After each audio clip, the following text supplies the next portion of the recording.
ഒരാളുടെ ഐഡന്റിറ്റി എന്ന് പറഞ്ഞാൽ ചിലപ്പോൾ അയാളുടെ സെക്ഷുവാലിറ്റി മാത്രമായിരിക്കില്ല. Like we know Dalit queer people, Muslim queer people. Usually ഇത് ഡി അഡിക്ഷൻ എന്നുള്ള പേരിൽ അല്ലെങ്കിൽ വേറെ എന്തെങ്കിലും മെന്റൽ ഇൽനെസിന്റെ പേരിലായിരിക്കും ഇത് അടയാളപ്പെടുത്തപ്പെടുക. A lot of things have changed. It was feeling very proud to see Adila and Noura coming, being open and coming out and using. The mainstream society is still hostile, right? So people have some communities and some networks, but it's still very difficult to find spaces. Adila നസ്രീനും Fathima നൂറയും Keralam ഈ അടുത്ത് ഏറ്റവും ചർച്ച ചെയ്ത lesbian പ്രണയവും ഒന്നിച്ച് ജീവിക്കാനുള്ള തീരുമാനവുമാണ് ഈ സ്ത്രീകളുടേത്. May 31 നൂറെ ഹാജരാക്കണമെന്ന് ആവശ്യപ്പെട്ടുകൊണ്ടുള്ള ആദിലയുടെ habeas corpus ഹർജി കേരള ഹൈക്കോടതി അനുവദിച്ചത്.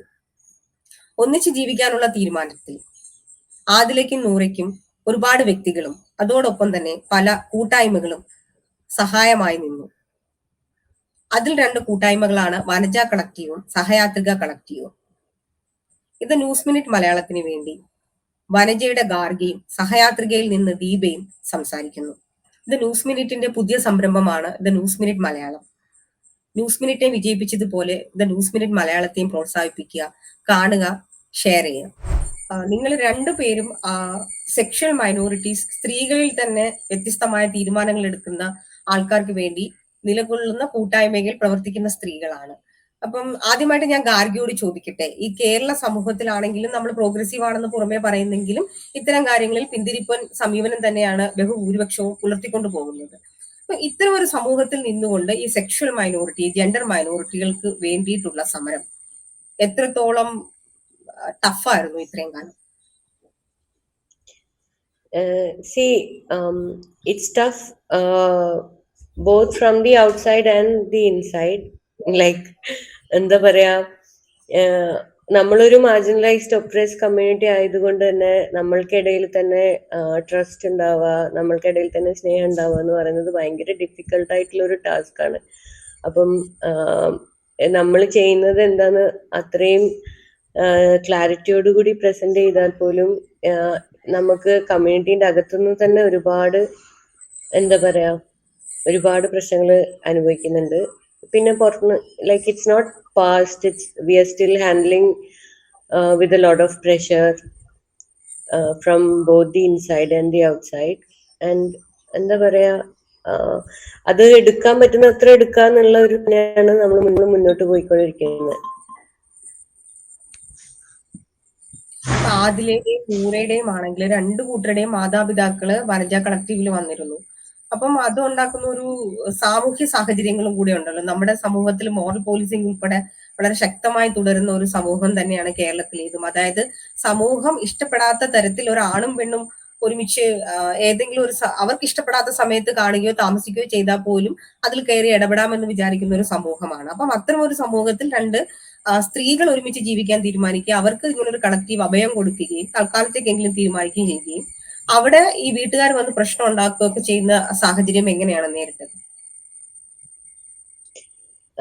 നമ്മള് കളക്റ്റീവില് അധികം മീൻസ് ഇപ്പം പ്രധാനമായിട്ട് വർക്ക് ചെയ്യുന്ന 3 സ്ത്രീകളാണ്. അപ്പം നമ്മള് ആദ്യം തന്നെ അവരുടെ അടുത്ത് പറഞ്ഞു സ്ത്രീകൾ മാത്രം കോൺവെർസേഷന് വന്നാൽ മതി. അങ്ങനെയൊക്കെയാണ് നമ്മളത് ഡീൽ ചെയ്തത്.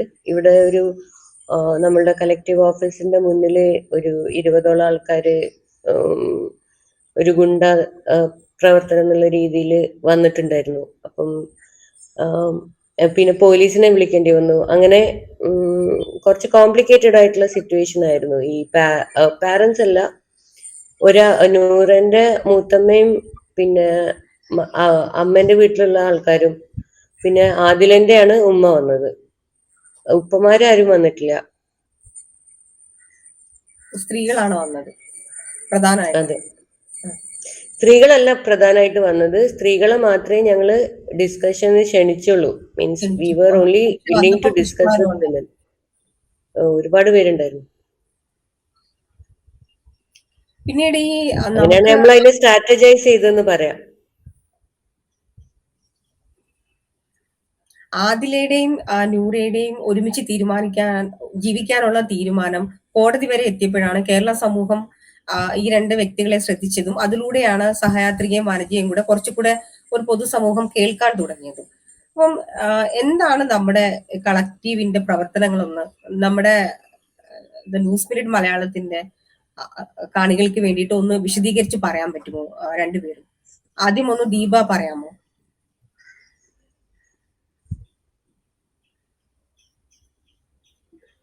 Could you just repeat the question? I'm sorry.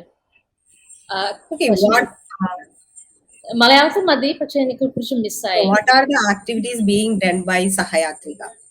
So we work Sahayatrika is a 20-year-old organization, and we work with what we call female gender assigned people. So that includes lesbians, bisexual women, trans men, intersex people, mostly people who are assigned gender at birth, so they're seen as women or girls within their families, and then some people are, have same sexuality. Some people are trans men. So we work broadly with this community, and we do a lot of crisis intervention, similar with what happened with Adila and Noura.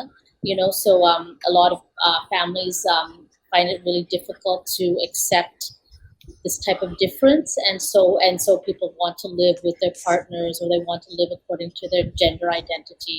So we do crisis intervention. Sometimes we have to go to the police station, or as go to court, as Vanaja did, and just to help people to live their lives the way they want to. And then we also do awareness raising. We also do programs, public events, things like that. And we do community building. We try and support people from the community, and also other queer, trans identities and communities. വനജയുടെ പ്രവർത്തനങ്ങളെ കുറിച്ച് ഗാർഗിക്ക് ഒന്ന് വിശദീകരിക്കാം. ഞങ്ങള് actually like കേരളത്തില് ഒരുപാട് തരത്തിലുള്ള organisations ഉണ്ടല്ലോ. Oppressed കമ്മ്യൂണിറ്റീസിന്റെ കൂടെ വർക്ക് ചെയ്യുന്ന വിമൻ ഓർഗനൈസേഷൻസ് ഉണ്ട്, LGBTIQ ഓർഗനൈസേഷൻസ് ഉണ്ട്, ദളിത് ഓർഗനൈസേഷൻസ് ഉണ്ട്, Adivasi organizations. And what we were trying to do is to have a platform where we discuss about intersectional concerns. Like നമ്മൾ ഇപ്പം ഒരാളുടെ ഐഡന്റിറ്റി എന്ന് പറഞ്ഞാൽ ചിലപ്പോൾ അയാളുടെ സെക്ഷുവാലിറ്റി മാത്രമായിരിക്കില്ല. Like we know Dalit queer people, Muslim queer people, like that intersectional സ്ഥലങ്ങളിൽ വരുന്ന, ഇപ്പൊ ദളിത് സ്ത്രീ എന്ന് പറയുന്നത് തന്നെ ഈ ഒപ്രസ്ഡ് ഐഡന്റിറ്റി ഡബിൾ ആയിട്ട് വരുന്ന സിറ്റുവേഷൻ ആണല്ലോ. അപ്പൊ അങ്ങനത്തെ സിറ്റുവേഷൻസിൽ വരുന്ന ഉള്ള ആൾക്കാർ, അങ്ങനത്തെ ക്രൈസിസ്, അങ്ങനത്തെ ഏരിയാസിൽ വർക്ക് ചെയ്യുന്ന ഓർഗനൈസേഷൻസ്, ഇങ്ങനെയുള്ള ഓർഗനൈസേഷൻസിനൊക്കെ ഒരുമിച്ച് വരാനും ഒരുമിച്ച് വർക്ക് ചെയ്യാനും ഒരുപാട് ഏരിയാസ് ഉണ്ടാവും. അതിനെക്കുറിച്ച് നമ്മൾ അധികം എക്സ്പ്ലോർ ചെയ്തിട്ടില്ല തോന്നുന്നു. അപ്പൊ അങ്ങനെയാണ് നമ്മൾ വനജ എന്ന് പറയുന്ന ഒരു ഓർഗനൈസേഷനിൽ എത്തുന്നത്. ഇത് നമ്മളൊരു എക്സ്ക്ലൂസീവ്ലി LGBTIQ ഓർഗനൈസേഷൻ അല്ല, പക്ഷെ many people in the organisation are queer, and we are trying to build intersectional alliances എന്നുള്ളതാണ് ഇപ്പൊ. And we also are trying to do intersection. പിന്നീട് ഇപ്പോഴും ഈ തരത്തില് തീരുമാനമെടുത്ത് പോകുന്ന ആൾക്കാർക്ക് വീട്ടുകാരിൽ നിന്ന് നിർബന്ധിതമായി അവര് വിധേയമാക്കപ്പെടുന്ന ഒരു സംഗതിയാണ് കൺവേർഷൻ തെറാപ്പി. അതിപ്പോഴും ഹൈക്കോടതി ബാൻ ചെയ്തതാണ്. ഇപ്പോഴും നടക്കുന്നുണ്ടോ? ഏതൊക്കെ തരത്തിൽ എത്ര ശക്തമായി നടക്കുന്നുണ്ടെന്ന് ഒന്ന് പറയാമോ ഗാർഗി? കൺവേർഷൻ തെറാപ്പിന്ന് ഹൈക്കോടതിയോ അല്ലെങ്കിൽ ഏതൊരു കോടതി അതിനെ കൺവേർഷൻ തെറാപ്പി ബാൻ ചെയ്തിട്ടൊരു കാര്യമില്ല, ലൈക്ക് ഓൺ ഗ്രൗണ്ട്. ബിക്കോസ് ഒരു ഹോസ്പിറ്റലും ഇത് കൺവേർഷൻ തെറാപ്പി ആണെന്ന് പറഞ്ഞിട്ട് ചെയ്യുന്ന ഒരു കാര്യമല്ല. No hospital mentions in its എന്താ പറയുക whatever sheets that it's conversion therapy. അപ്പോൾ യൂഷ്വലി ഇത് ഡി അഡിക്ഷൻ എന്നുള്ള പേരിൽ അല്ലെങ്കിൽ വേറെ എന്തെങ്കിലും മെന്റൽ ഇൽനെസിന്റെ പേരിലായിരിക്കും ഇത് അടയാളപ്പെടുത്തപ്പെടുക. അതുകൊണ്ട് തന്നെ ലീഗലി ഈ അങ്ങനെ ഒരു വേർഡിക്റ്റ് വന്നിട്ട് കമ്മ്യൂണിറ്റിക്ക് കാര്യമില്ല. നമ്മൾക്ക് എന്താ വേണ്ടതെന്ന് വെച്ചാൽ ഡി അഡിക്ഷൻ എന്ന് പറഞ്ഞിട്ട് ഹോസ്പിറ്റൽസിൽ എത്തുന്ന കുട്ടികൾ, അല്ലെങ്കിൽ പല പല പേരിൽ ഹോസ്പിറ്റൽസിൽ എത്തുന്ന ആൾക്കാരുടെ, ഇപ്പം 2017 മെന്റൽ ഹെൽത്ത് ആക്ട് പ്രകാരം എന്താ പറയാ, ഓരോ പേഷ്യന്റിന്റെയും കൺസെന്റ് ഇല്ലാതെ അവരെ ട്രീറ്റ് ചെയ്യാനോ അവർക്ക് മെഡിസിൻ കൊടുക്കാനോ പറ്റില്ല. അപ്പൊ അത്തരത്തിലുള്ള നിയമങ്ങൾ കൂടുതൽ പ്രാവർത്തികമാക്കുക. ഇങ്ങനെ ഹോസ്പിറ്റലൈസ് ചെയ്യപ്പെടുന്ന ആൾക്കാരുടെ ശരിക്കും എന്താണ് അസുഖം എന്നുള്ളത് കണ്ടുപിടിക്കാൻ, എന്ത് കാരണത്താലാണ് ഇവരെ ഹോസ്പിറ്റലിൽ എത്തിച്ചതെന്നുള്ളത് കണ്ടുപിടിക്കാനുള്ള എന്തെങ്കിലും ഒരു മെത്തഡോളജി നമുക്ക് ഉണ്ടായിരിക്കാം. അങ്ങനെയൊക്കെ ഉള്ളതാണ് നമുക്ക് ചെയ്യാൻ പറ്റുന്നത് കൺവേർഷൻ തെറാപ്പിയെ തടയാൻ വേണ്ടിയിട്ട്. അല്ലാതെ നമ്മൾ വെറുതെ കൺവേർഷൻ തെറാപ്പി എന്ന് പറഞ്ഞിട്ട് കാര്യമില്ല എന്നാണ് എൻ്റെ എക്സ്പീരിയൻസിലുള്ളത്. ഗാർഗി പറഞ്ഞതുപോലെ തന്നെ ഇത് കൺവേർഷൻ തെറാപ്പി എന്ന പേരിലല്ല നടത്തപ്പെടുന്നത്. അതുകൊണ്ട് നമുക്ക് ഇതിനിടയിൽ വെച്ച് ഇപ്പം നിങ്ങളെ പോലുള്ള കളക്റ്റീവുകൾക്കോ അല്ലെങ്കിൽ ലീഗലിയോ ഇടപെടാനുള്ള സാധ്യത ഇല്ലാതാവുകയാണോ? കൺവേർഷൻ തെറാപ്പി നമ്മൾ നടത്തുന്നു എന്ന് അറിഞ്ഞാൽ പോലും നമുക്ക് അതിന്റെ ഇടയിൽ നിന്ന് ഒരാളെ രക്ഷപ്പെടുത്തിക്കൊണ്ട് വരാൻ പറ്റാത്തൊരു സാഹചര്യമാണോ? അതെ അതെ, ഉറപ്പായിട്ടും. ദീപ പറയും. No, I mean, if we know, because the laws are there, if we know someone is like being hospitalized against their will, we can use the law to try and get them released. We can use different types of advocacy and stuff to get people released. But as Gargi says, the law doesn't have a we can use it in a case to advocate, but it's not something that's affecting medical institutions very much. And I mean a big right. And it's, I think conversion therapy happens on a lot of different levels. Like sometimes people get admitted to institutions. Sometimes family just takes their kids to a psychiatrist and they prescribe drugs. And it's like, but the thing is, a big problem is that the medical professionals, like the mainstream society, are not understanding or not accepting different identities, right? So the thing is, they're colluding with families who are also not accepting their kids, and then that's when conversion therapy happens. So like we really need to have a lot more awareness, kind of broader awareness, like within the medical profession, in families. Sometimes families just they don't know anything about the issues also. Like, so we need to have a lot more sort of understanding and acceptance of sexuality and gender diversity. ഈ conversion therapy ആണെന്ന് നമ്മൾ ഈ അതിനെ വിധേയരാക്കുന്ന ആളുകൾ കൃത്യമായി ആ സമയത്ത് തിരിച്ചറിയണമെന്നില്ല, അല്ലേ? അങ്ങനെയുണ്ടോ? അവരെ പല പേരുകളിലാണല്ലോ ആശുപത്രിയിൽ എത്തിക്കുന്നത്, അല്ലേ ഗാർഗി? അതെ അതെ, ഉറപ്പായിട്ടും. അത് എന്താന്നുള്ളത് ഇപ്പം നമുക്ക് അവർക്കത് മനസ്സിലായിട്ടുണ്ടോന്ന് നമുക്ക് ഉറപ്പിക്കാൻ പറ്റില്ല. പിന്നീട് ഈ അടുത്തിപ്പം ആദില നൂറയ്ക്ക് വേണ്ടി ഒത്തിരി പോരാടി. അവർ രണ്ടുപേർക്കും കുറച്ചുകൂടെ കാര്യങ്ങൾ അവെയർ ആയിരുന്നു, എവിടെ സമീപിക്കണം, എങ്ങനെ സമീപിക്കണം എന്നുള്ളത്. അതിന് നിങ്ങൾ ശക്തമായ പിന്തുണയും കൊടുത്തു. പക്ഷെ ഇങ്ങനെ അല്ലാത്ത സമൂഹത്തിൽ ചർച്ചയാക്കപ്പെടാത്ത അല്ലെങ്കിൽ കോടതിയിൽ വരെ എത്താത്ത, ഇപ്പം ഒരേ ജെൻഡറിൽപ്പെട്ട ആളുകൾ ഒന്നിച്ച് താമസിക്കാൻ തുടങ്ങുമ്പോൾ അത് നടക്കാതെ പോയതോ അല്ലെങ്കിൽ ഇതിനേക്കാൾ ദുഷ്കരമായ അനുഭവങ്ങളിലൂടെ കടന്നു പോയതോ എന്തെങ്കിലും സംഭവങ്ങൾ ഈ സമീപഭാവിയിൽ ഉണ്ടായിട്ടുണ്ടോ ഗാന്ധി? അത് ദീപയോടാണ് ചോദിക്കേണ്ടത്. നമ്മള് ഡീൽ ചെയ്തതിനെക്കാട്ടി എത്രയോ അധികം ക്രൈസിസ് ഡീൽ ചെയ്തിട്ടുള്ള ആൾക്കാരാണ്. ദീപയ്ക്കൊന്ന് പറയാമോ അത്തരം അനുഭവം? Of course, we try to, I mean, and similar to Vanaja, we work with marginalized communities also. So not everyone is not privileged. Everyone doesn't have the same access to information.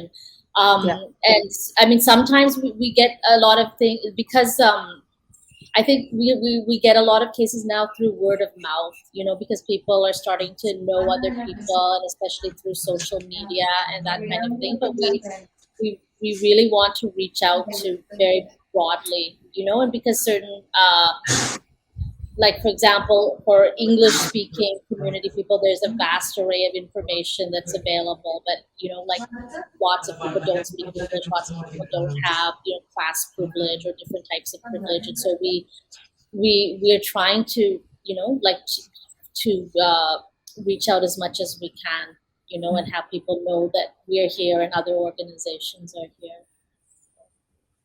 Okay, ഇപ്പൊ ദീപ പറഞ്ഞ പോലെ കഴിയുന്നത്ര നിങ്ങൾ reach out ചെയ്യാൻ നോക്കുന്നുണ്ട്. അപ്പം നമ്മുടെ ഇത്തരം പ്രവർത്തനങ്ങളിലൂടെ ഇതുവരെ ഉണ്ടായ മാറ്റത്തെ കുറിച്ച് ഒന്ന് ഗാർഗിക്ക് പറയാമോ? അത് കഴിഞ്ഞ് ഞാൻ ദീപയോട് ചോദിക്കും. ആം, നമ്മളുടെ പ്രവർത്തനത്തിലൂടെ എനിക്ക് തോന്നുന്നു ഒരുപാട് ആൾക്കാര് കൺവേർഷൻ തെറാപ്പി എന്ന് പറയുന്ന വാക്ക് കേൾക്കുകയും ഒരുപാട് പേര് ഈ സെക്ഷുവാലിറ്റിക്കെതിരെ ഇങ്ങനെ ഇത് പ്രയോഗിക്കപ്പെടുന്നുണ്ട് എന്നുള്ള കാര്യത്തിൽ അവെയർ ആവുകയും ചെയ്തിട്ടുണ്ടെന്ന് തന്നെയാണ് ഞാൻ വിചാരിക്കുന്നത്. പിന്നെ പിന്നെന്താന്ന് വെച്ചാല് ഇതേപോലെയുള്ള സ്ഥലങ്ങള് കേരളത്തിൽ ഉണ്ട് എന്നുള്ളതും ആർക്കും അറിയില്ലായിരുന്നു. അപ്പം അങ്ങനത്തെ കുറച്ച് ഇൻഫർമേഷനും ഈ ഈ ഒരു സിറ്റുവേഷൻ വഴി പാസ്സായിട്ടുണ്ടെന്നാണ് ഞങ്ങൾക്ക് തോന്നുന്നത്. ദീപയുടെ അനുഭവം ഒന്ന് പറയാം.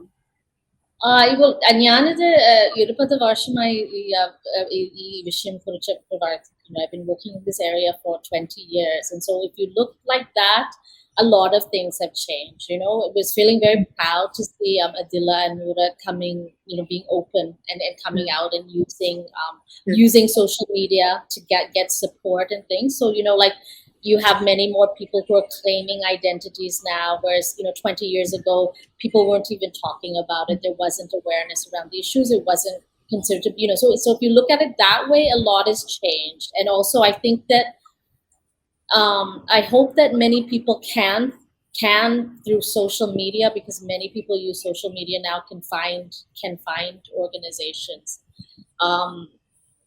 We did a fact finding into a suicide of 2 women who were in a relationship last year, and they committed suicide.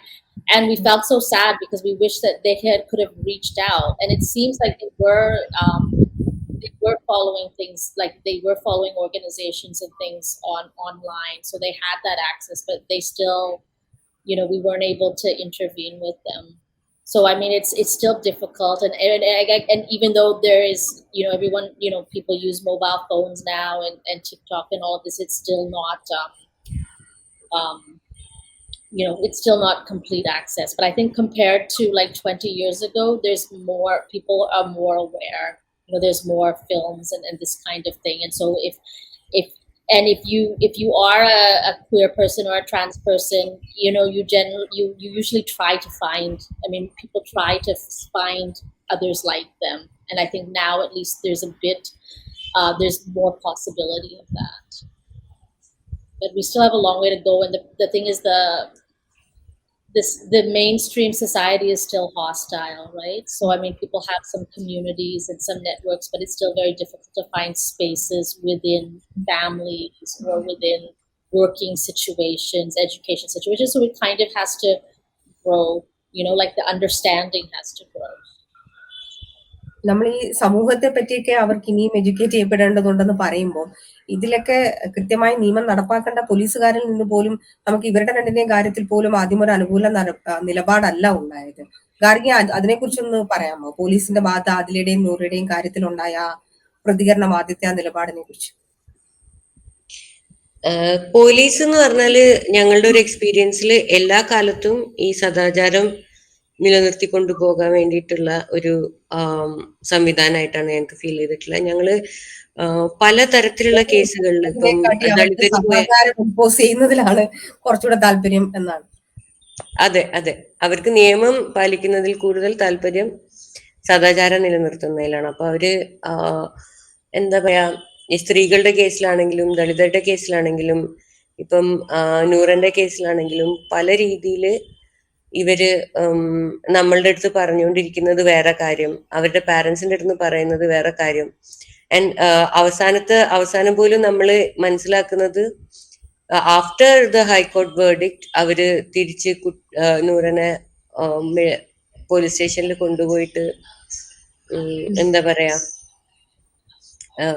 ഇതൊരു സെറ്റിൽമെന്റ് ആക്കാൻ ശ്രമിച്ചു എന്നുള്ളതാണ്. ഹൈക്കോർട്ട് ഓർഡറിന് പോലും അവർക്ക് അത്രയും റെസ്പെക്ട് ഇല്ലാത്ത രീതിയിലാണ് പോലീസ് പെരുമാറിക്കൊണ്ടിരിക്കുന്നത്. കേരളത്തിലെ പോലീസ് എന്താ പറയാ, പോലീസിന് വളരെ സ്ട്രിക്റ്റ് ആയിട്ടുള്ള എഡ്യൂക്കേഷൻ കൊടുക്കണം ഇത്തരം വിഷയങ്ങളെ കുറിച്ച്. കാരണം പോലീസിന്റെ സഹായത്തോടെയാണ് ഇവിടെ കൺവേർഷൻ തെറാപ്പി നടക്കുന്നത്. പോലീസിന്റെ പൈസ, അതായത് ഒരു SI പൈസ കൊടുത്തിട്ട് കൺവേർഷൻ തെറാപ്പി കൊടുത്ത കേസ് വരെ നമുക്കറിയാം. അപ്പം എന്താ പറയാ, അത് നമ്മളെല്ലാവരും ഒരു പൊതുസമൂഹം എന്നുള്ള നിലയിൽ ഇടപെടേണ്ട ഒരു സ്ഥലം തന്നെയാണ് കേരളത്തിലെ പോലീസ്. ഈ വിഷയത്തിൽ, അതായത് ഈ പോലീസിനെ എഡ്യൂക്കേറ്റ് ചെയ്യണം, ഇപ്പൊ ഈ പറഞ്ഞ പോലീസുകാർ ഇത്തരത്തിൽ വരെ ഇടപെട്ടിട്ടുണ്ടോ എന്ന് പറയുമ്പോൾ ഇത് ഗവൺമെന്റിന്റെ ശ്രദ്ധയിൽപ്പെടുത്തിയിട്ടുണ്ടോ? നമ്മൾ എന്തെങ്കിലും തരത്തിൽ ഗവൺമെന്റിനെ ഇത്തരം ആവശ്യമായി സമീപിച്ചിട്ടുണ്ടോ? ഗാന്ധി. ദീപ, നമ്മള് അഞ്ജനന്റെ വിഷയത്തിൽ നമ്മൾ കുറെ പെറ്റീഷൻസ് ചെയ്തില്ലേ? അതെ, അത്ര ആയിട്ടില്ല. One, I think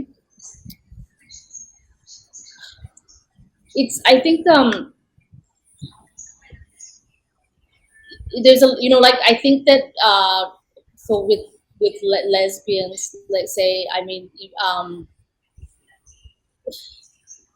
different identities have different histories, right, of how they've been recognized and things like that. So the government has a certain amount of programs around for trans people now, right, because there's a transgender cell, and there's a and so, and within that there's still a gap between what the government is saying and what people are receiving, but that space is there. But that sort of recognition for, like, say, queer women, or like, it's not really in place in the government. So I mean, I think that it's kind of just to get people to recognize that, is it, like, that's something we have to do first. And I just wanted to say something, and it's also just maybe a congratulations to Vanaja also. I mean, we also were involved with the Noor and Adila's case, but they handled it, and we handle so many cases like this. But usually we don't,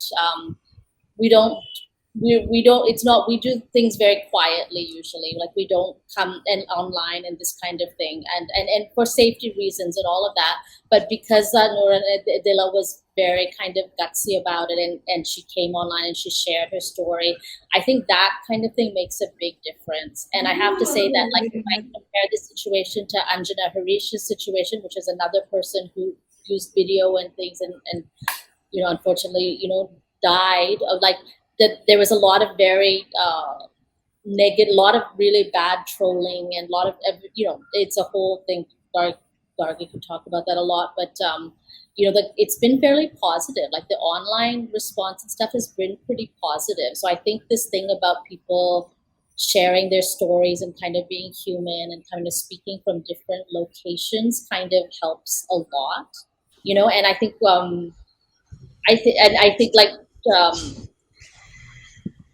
think, like, trans people have been doing that more and more in the last few years. Like, you never, but I think that sort of like, women and lesbians have not been very visible for lots of good reasons. But I think it made a big difference. And so this case, like, actually, there's so many Noras and Adilas from so many communities, so many backgrounds, like, but having this very same sort of pattern, we've seen it, like I could, for 20 years we've seen it, and it's like, but because it went a little live, more people kind of saw what happened.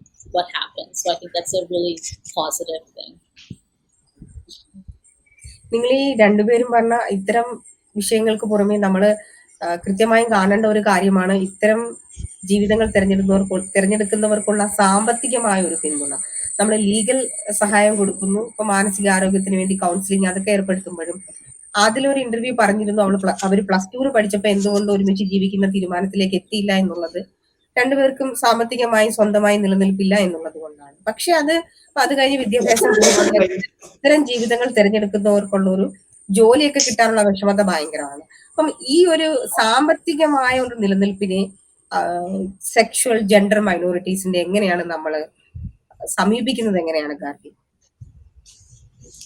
അതായത് ഇവിടെ means സ്ത്രീകളുടെ കയ്യിലാണെങ്കിലും resource എന്ന് പറയുന്നത് ഭയങ്കര കുറവാണ്. Like we have, നമുക്ക് വെറുതെ statistics എടുത്ത് നോക്കിയാൽ അറിയാം നമ്മളെ കയ്യിലാണ് ഏറ്റവും കുറവ് റിസോഴ്സസ് ഉള്ളത്. അപ്പം നമ്മൾ ചെയ്തുകൊണ്ടിരിക്കുന്ന വനജയില് what we are trying to do is ഈ കാര്യം പറഞ്ഞുകൊണ്ട് തന്നെ നമ്മൾ ഫണ്ട് റേസ് ചെയ്യാനും ഈ കാര്യങ്ങൾ പറഞ്ഞുകൊണ്ട് തന്നെ നമ്മൾ എന്തുകൊണ്ട് ഇങ്ങനെ ഒരു സ്പേസ് ഇവിടെ നിലനിൽക്കണം എന്നുള്ളത് പറഞ്ഞുകൊണ്ടിരിക്കുക എന്നുള്ളത്. നമുക്കിപ്പം ഇവിടെ കോർപ്പറേറ്റ് ജോലി രാജിവെച്ച ആൾക്കാർ ഇവിടെ വനജയിൽ വർക്ക് ചെയ്യുന്നുണ്ട്. ഇപ്പം അങ്ങനെ പലതരം ജോലികൾ ചെയ്തുകൊണ്ടിരുന്ന ഇൻസ്റ്റിറ്റ്യൂഷണലൈസ്ഡ് ആയിട്ടുള്ള സാധനങ്ങൾ ചെയ്തുകൊണ്ടിരുന്ന ആൾക്കാർ ഇവിടെ വന്ന് ജോലി ചെയ്യാനുള്ള കാരണം അവർക്ക് കമ്മ്യൂണിറ്റിക്ക് വേണ്ടി വർക്ക് ചെയ്യുക, അവര് കമ്മ്യൂണിറ്റി ആണെന്നുള്ള ഒരു ബോധ്യം ഉള്ളതുകൊണ്ട്. അപ്പൊ നമ്മളെ സംബന്ധിച്ചിടത്തോളം എന്താ പറയാ, ഈ സാമ്പത്തികമായ പിന്തുണ നമ്മുടെ കമ്മ്യൂണിറ്റിക്ക്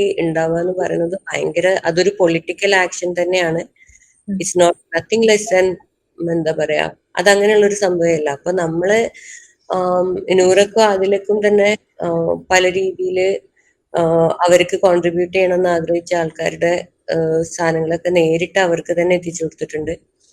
പിന്നെ വിപ്രോ എന്ന് പറയുന്ന മൾട്ടിനാഷണൽ കോർപ്പറേറ്റിന്റെ ആൾക്കാര് ഇവരുടെ പഠനങ്ങൾ ഇനി ഫെർദർ ജീവിതത്തിൽ സ്പോൺസർഷിപ്പ് ചെയ്യാന്ന് പറഞ്ഞിട്ട് അങ്ങനെയുള്ള കാര്യങ്ങളൊക്കെ അവരെ അറിയിച്ചിട്ടുണ്ട്. ഇങ്ങനെയുള്ള കാര്യങ്ങൾ നമ്മൾ ഓരോരുത്തർക്കും വേണ്ടി, ഓരോരുത്തരുടെയും നിലനിൽപ്പിന് വേണ്ടി നമ്മൾ എന്തായാലും ചെയ്യേണ്ടി വരും. നമ്മൾ വീട്ടിൽ നിന്ന് ഇറങ്ങിക്കഴിയാന്ന് പറയുന്നത് അത്ര തന്നെ പ്രധാനമാണ് അതിനെ കഴിഞ്ഞിട്ടുള്ള സസ്റ്റൈനൻസും. അപ്പൊ നമ്മള് ഒരു ക്രൈസിസ് കേസ് റിസോൾവ് ആയി കഴിഞ്ഞാൽ നമ്മൾ അവരെ വിടുക എന്നുള്ള രീതിയിലല്ല നമ്മൾ അതിനെ അപ്രോച്ച് ചെയ്യുന്നത്. നമ്മൾ അവര് സമാധാനമായി ഒരു സ്ഥലത്ത് ജീവിക്കുന്നുണ്ട് എന്ന് അറിയുന്നവരെ നമുക്ക് ഒരു ക്രൈസിസ് ആക്ച്വലി സോൾവ് ആവുന്നില്ല എന്നുള്ളതാണ്. ദീപ, സഹയാത്രിക എങ്ങനെയാണ് ഇതിനെ കാണുന്നത്? സഹയാത്രിയുടെ ഇടപെടലുകൾ എന്തൊക്കെയാണ്? Well, I mean, we do partnerships with other organizations, and then through that we get some funds. So we are funded organization in that sense. But this financial problem, yeah, it's a big issue. I mean, where people start off makes a difference, right? Because like we have community members in all like classes and communities and stuff, and people who are already like, if they're already experiencing a class marginalization, caste or community discrimination, if they haven't had education, if they don't have much financial resources, it's much harder, right? So, but then but then something that's very common is that people lose their family support, right? And so if you don't, and depending on what else you have, what other resources or privileges you have, like, I mean, many people don't have access to things. And so, it's a huge issue. And then sometimes it's difficult for people to find living spaces. It's difficult sometimes for people to keep jobs, if people are aware of their relationship or their gender identity or something. So in that way, like, it's always been a struggle, and so all of our staff are from the community, and we try to support people, but actually people are constantly struggling financially. So it's not just an issue of gender or sexuality. It's also a real sort of economic thing. And I think, again, it would be really nice if there was some more government support as well, and also when private businesses or people are open and supportive, it makes a big difference. ഇനി ഒരു ചോദ്യം കൂടെ, അത് ഗാർഗിയോടാണ്.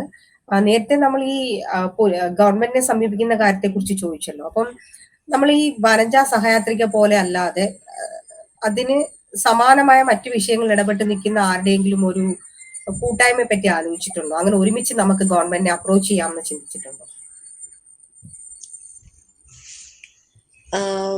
നമ്മളിപ്പോ തൽക്കാലം ഗവൺമെന്റിനെ approach ചെയ്യുന്നതിനെ പറ്റി ചിന്തിക്കുന്നില്ല.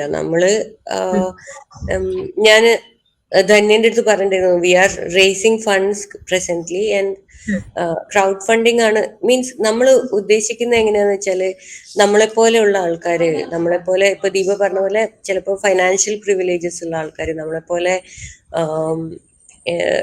ഇതിൽ വർക്ക് ചെയ്യണമെന്ന് ആഗ്രഹിക്കുന്ന എന്നാൽ പല സ്ഥലങ്ങളിലുള്ള ആൾക്കാര്, നമ്മളുടെ കമ്മ്യൂണിറ്റിന്ന് തന്നെ നമ്മൾ റിസോഴ്സസ് റേസ് ചെയ്യണം എന്നാണ് നമ്മൾ ആഗ്രഹിക്കുന്നത്. നമ്മളല്ലാതെ മീൻസ് ഇപ്പൊ പോലീസായിട്ടുള്ള ഇടപെടലിന് തന്നെ നമുക്ക് ഗവൺമെന്റിനോടുള്ള ഒരു ട്രസ്റ്റ് അങ്ങനെ ഒരു സാധനമൊന്നും ഇല്ല. പക്ഷെ അത് ആ രീതിയിലല്ല അപ്രോച്ച് ചെയ്യേണ്ടത്. എനിക്കറിയാം Deepa, I know, like it should be approached different കാര്യത്തിൽ മാത്രമല്ല, ഈ പോലീസുകാരുടെ ഇടപെടൽ ഉൾപ്പെടെ ഉള്ളതിൽ മാറ്റം വരുത്താൻ വേണ്ടിയിട്ട് അങ്ങനെ ഒരു മറ്റ് കൂട്ടായ്മകളുമായി ചേർന്ന് സഹകരിക്കുന്നതിനെ പറ്റി ആലോചിച്ചിട്ടുണ്ട്. നമ്മൾ ഒരുപാട് കൂട്ടായ്മകളുമായിട്ട് വനജ ഓൾറെഡി സഹകരിക്കുന്നുണ്ട്. ലൈക്ക് നമ്മള് പെൺകൂട്ട് എന്ന് പറഞ്ഞിട്ടുള്ള ഇവിടുത്തെ അസംഘടിത മേഖലാ തൊഴിലാളി സ്ത്രീകളുടെ കൂട്ടായ്മയായിട്ട് സഹകരിക്കുന്നുണ്ട്. പിന്നെ ആദിശക്തി സമ്മർ സ്കൂൾ എന്ന് പറഞ്ഞിട്ട് എക്സ്ക്ലൂസീവ്ലി ആദിവാസി സ്റ്റുഡൻസിന്റെ എഡ്യൂക്കേഷൻ നോക്കുന്ന ഒരു ഓർഗനൈസേഷൻ ആയിട്ട് സഹകരിക്കുന്നുണ്ട്. അങ്ങനെ അല്ലാതെ ഇൻഡിപെൻഡന്റ് ആയിട്ട് നിൽക്കുന്ന പൊളിറ്റിക്കൽ വോയിസസ് ആയിട്ടുള്ള ആൾക്കാരുടെ അടുത്ത് നമ്മൾ സഹകരിക്കുന്നുണ്ട്. അപ്പം എന്താ പറയാ, ഈ അഞ്ജനന്റെ കേസിലാണ് നമ്മൾ കുറച്ച് മെന്റൽ ഹെൽത്ത് റിലേറ്റഡ് ആയിട്ടുള്ള പെറ്റീഷനിങ്ങും സാധനങ്ങളൊക്കെ ആലോചിച്ചത്. പ്രൈഡ് ഇൻ പ്രാക്ടീസ് എന്ന് പറഞ്ഞിട്ട് കോഴിക്കോട് ഈ ഡോക്ടേഴ്സിന്റെ ഒരു സംഘടന തുടങ്ങിയിട്ടുണ്ട്. അവര് ഡോക്ടേഴ്സിന്റെ ഇടയിൽ തന്നെ ഈ കൺവേർഷൻ തെറാപ്പി ഇല്ലാതാക്കാനും അതിനെക്കുറിച്ച് സെൻസിറ്റൈസ് ചെയ്യാനും പരസ്പരം പറഞ്ഞ് മനസ്സിലാക്കാനും കമ്മ്യൂണിറ്റി മെമ്പേഴ്സായിട്ട് തന്നെയുള്ള ഡോക്ടേഴ്സ് തുടങ്ങിയ അവരുമായിട്ട് അലയൻസ് ഉണ്ടാക്കാൻ സാധ്യതയുള്ള ആൾക്കാരുമായിട്ട് തുടങ്ങിയ ഒരു സംഘടനയാണ് പ്രൈഡ് ഇൻ പ്രാക്ടീസ്. അപ്പോൾ പ്രൈഡ് ഇൻ പ്രാക്ടീസിനോട് നമ്മൾ അസോസിയേറ്റ് ചെയ്യുന്നുണ്ട്. അങ്ങനെ മെന്റൽ ഹെൽത്ത് ആക്ഷൻ ട്രസ്റ്റ് എന്ന് പറഞ്ഞിട്ടുള്ള കോഴിക്കോടുള്ള ഒരു സംഘടനയായിട്ട് നമ്മൾ അസോസിയേറ്റ് ചെയ്യുന്നുണ്ട്. അവര് നമുക്ക് എല്ലാ തേഴ്സ്ഡേയ്സിലും ഈ കമ്മ്യൂണിറ്റീസിൽ പെട്ട ആൾക്കാർക്ക് മെന്റൽ ഹെൽത്ത് കൗൺസിലിംഗ് പ്രൊവൈഡ് ചെയ്യുന്നുണ്ട്.